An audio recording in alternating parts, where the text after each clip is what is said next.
We're here at the Huntington Botanical Gardens, and we are going to talk about the DANDADAN episode that just came out, which is Hey, It's a Kaiju. Hey, it's a kaiju, and it's so cute. Hey, guys, it's a kaiju. It's like Hey Arnold, except slightly more terrifying. He's just a little guy. Except he's a space kaiju, and he's not so little. He becomes a big guy. Yeah. This is the penultimate episode of the season. I'm so sad. That makes me so sad. Yeah. It feels like a penultimate episode. Yeah, it feels like we're going into something big. Yeah. Like kaiju big. So anyway, mini kaiju has grown up to be massive kaiju.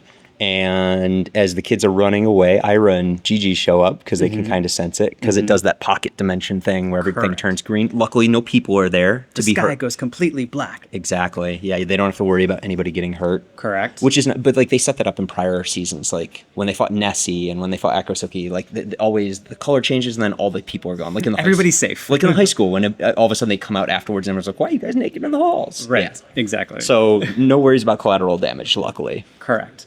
Which is good, because they're destroying the buildings, they're destroying the streets. They almost destroyed Kinta. I feel like we're judging a kaiju for just doing what is natural to a kaiju. Yes. Like, I feel like you have a tone that is almost like you are judging the kaiju for just living its best life. And I'm not sure that I condone that, especially since we've already established no casualties. No casualties. But, I mean, a kaiju is a naturally occurring life form, but this thing has cloaking technology and lightning powers. And as Okarun says, it's a space kaiju. So, like, Space kaiju. you know, but is it a naturally occurring creature? Is it something else? I don't care. I just think it's cute, and I want merch. It's cute as it's trying to baby crush kaiju. Everybody. I want little kaiju and chiquitita. Little kaiju, and it grows. Put it in water and it turns 80 feet tall. No, I want little kaiju and chiquitita to to be play best with friends. it. To be best friends. So I don't know if you remember in the episode before when they were building the house and Yes. Iroh's playing with Yes. Shiki, and the toy she holds is like a dinosaur kaiju creature. And that's one of only a few tiny little things I'm going to point out about this episode. It makes me very happy. On the note of this episode, though, like, obviously, like, the fight starts going, and then something happens to Kinta, and Kinta needs to, like, GTFO. Kinta almost gets stomped on, and they'll save him. And then Right, because what is she doing here? Yeah, and then Momo's like, get him out of here. And Ira's like, oh, I'm the leader. But Gigi, get him out of here. Right. Yeah. Also, Ira needs to chill. Like, It's her. So, wait, say your thing, because there's a reason for it.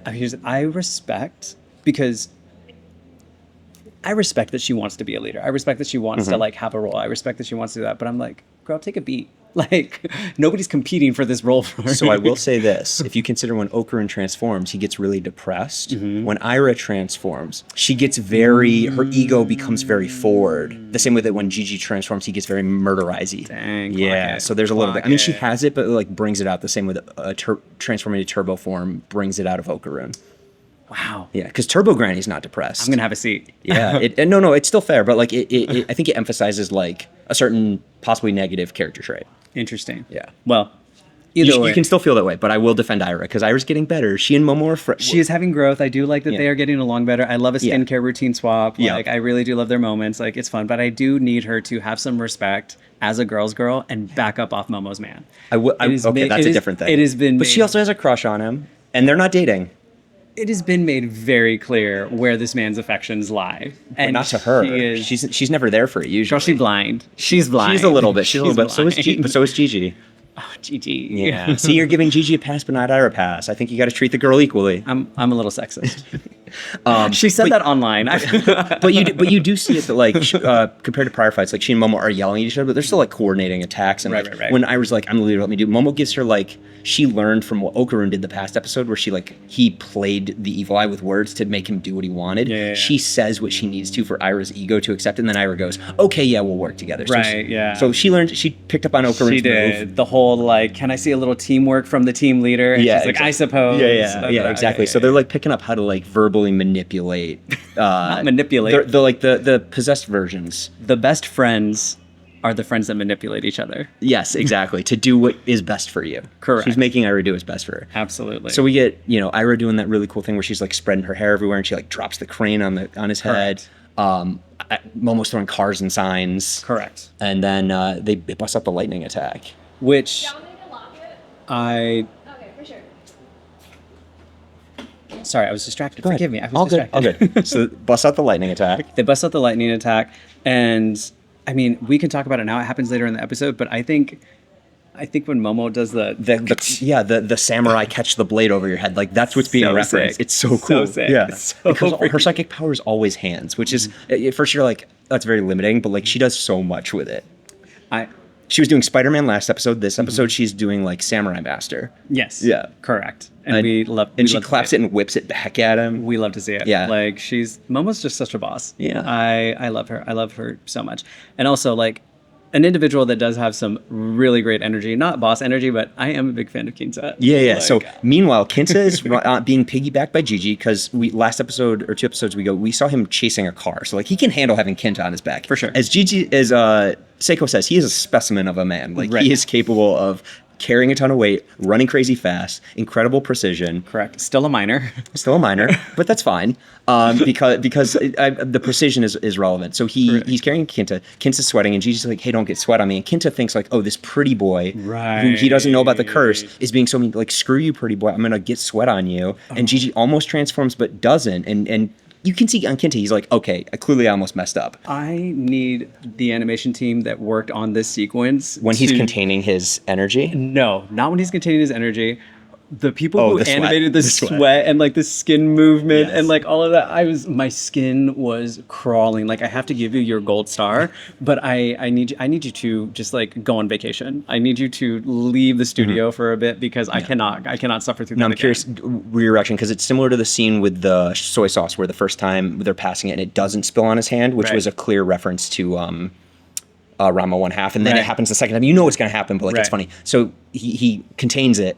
And he's like, just don't do that. And then, Right. of course, Kinta accidentally shakes and gets it Right. all over him. I laugh my ass off, even though it's the second time I saw it. Like, it lands, I think. It absolutely lands, and You just don't like the visual. I hated the visuals. I absolutely hated the visuals. It was so disgusting. But And it I is do- the same visual as the soy sauce. If you think about it, it's just sweat this time. It's the exact same dynamic, but with a different reference. And we Yes. talked about this. Like instead of referencing Rama half, this one is very clearly like in Ashitaka, Princess Mononoke, like the way that the arm like is trying to like do its own Yes. thing and Yeah. everything, and it, like the way that he suppresses it and all this Yes, stuff. that's a good call. I didn't clock that, but yeah, you're right. It's Oh, exactly very clearly. Ashitaka containing his arm. Very clearly that. And that's the second time we saw it because that was 2 episodes ago as well. But I do love that he ultimately transforms, and I love, and I didn't expect it, but I love that Evil Eye is getting his own little like arc. Yeah. That he's getting his own little like character growth moment, and that we are seeing him like very much as a child, Yeah. developing and like learning what it is to make friends and having his whole world reoriented. Because Okarun is just like Gigi obviously started this whole process by saying like,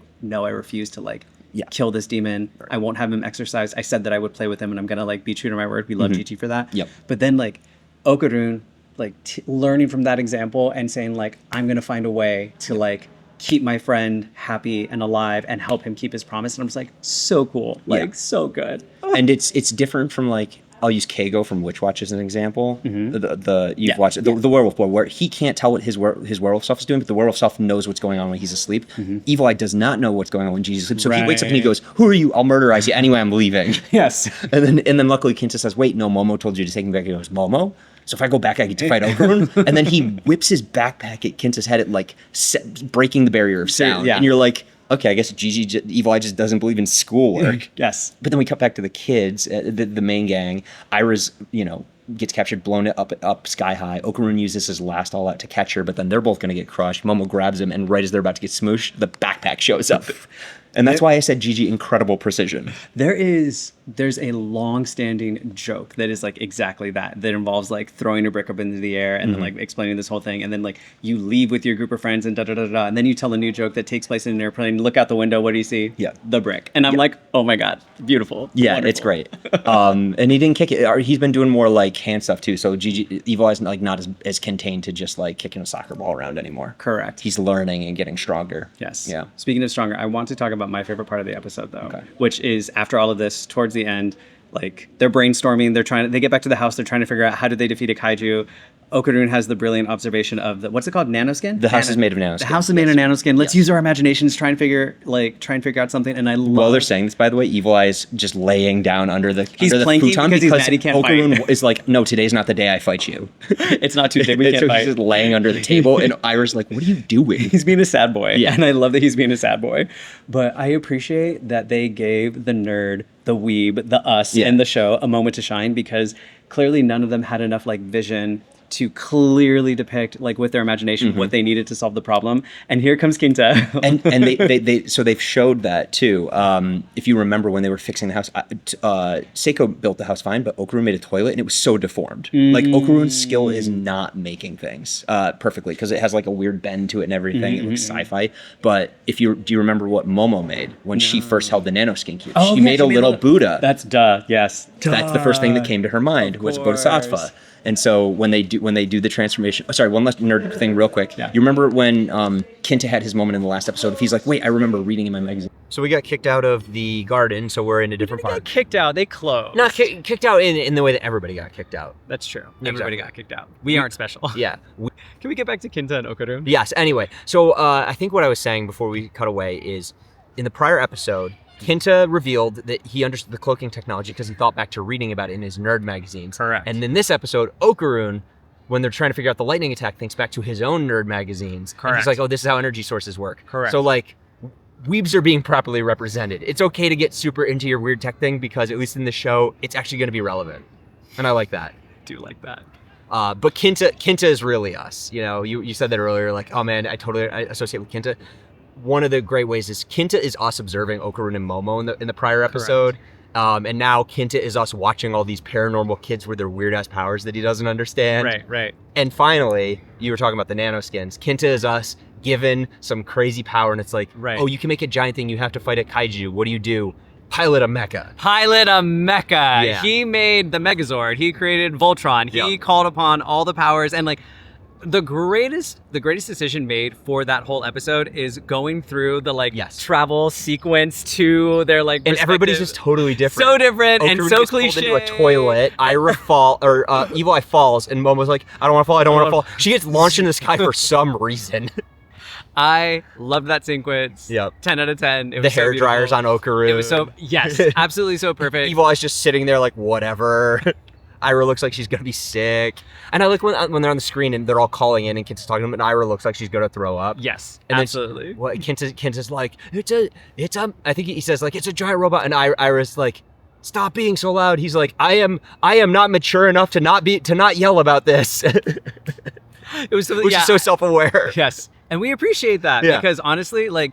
Same. I'm not in high school anymore, but if I suddenly acquire the powers to create my own mech unit, I'm gonna be screaming. I'm gonna be hyped. I'm gonna be so excited. Yep. I'm gonna be over the moon. Exactly. But I love that after all of that buildup, that the episode ends with, okay, but how do we fly this thing? Yeah, because it's a merger of him and Momo. So he's like, he got all the shoots right, and it was flawless in terms of getting into the mech. Correct. He was so focused on the veneer and the appearance of it that Momo's thought took over the form. Right. Because she's like, giant thing, Buddha. Giant Buddha doesn't have tunnels to get into. It's just giant bodhisattva. And what do you call it? The great Kinta bodhisattva. He does the like the Gendo pose. Yes. This is the great Kinta bodhisattva Zeta version. Because it's a Greek letter. Why Zeta? I love this episode, and I'm so sad that the season is going to be done next week. And I will cry.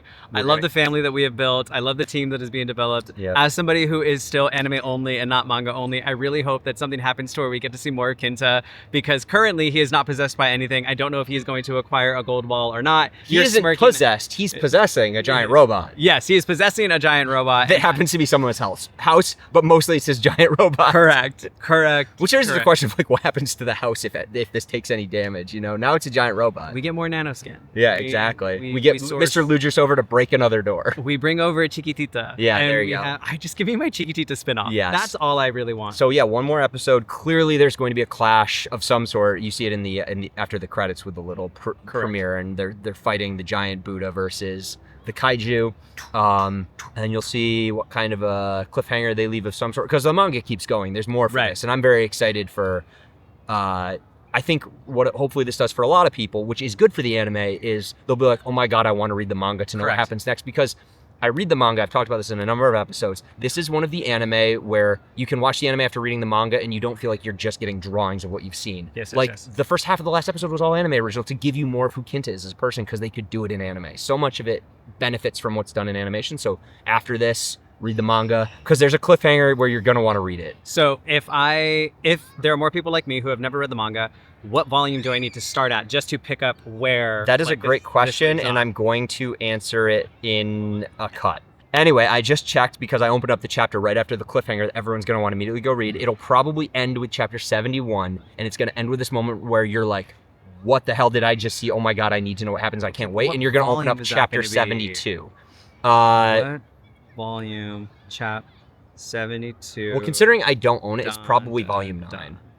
Or, I mean, I do own it, but I haven't read it yet. It's either volume 9 or volume 10. Part of volume 9. Part of volume 9, so it'll be midway. Okay. But if you have the Shonen Jump app, which you can pay for, or you have the Manga Plus app, which is free in the US. We're not sponsored. I very much love the app because it's a monthly fee. But if you have Manga Plus, which is free, you can pop into Manga Plus, and it's chapter 72. You can read 71 just to see how it's drawn versus animated, because I think it's interesting to see the comparison. 72 is where you're like the first page of 72 is what you're gonna want to see, because I know what this cliffhanger is gonna be, and everyone's gonna be like, excuse me? Correct. You're gonna have to wait a couple years, obviously. Science Star, take your time, but take your time. But yeah, Absolutely. We got a big fight coming up next episode, and a very, very surprising epilogue that's gonna have everybody screaming "what" on the internet.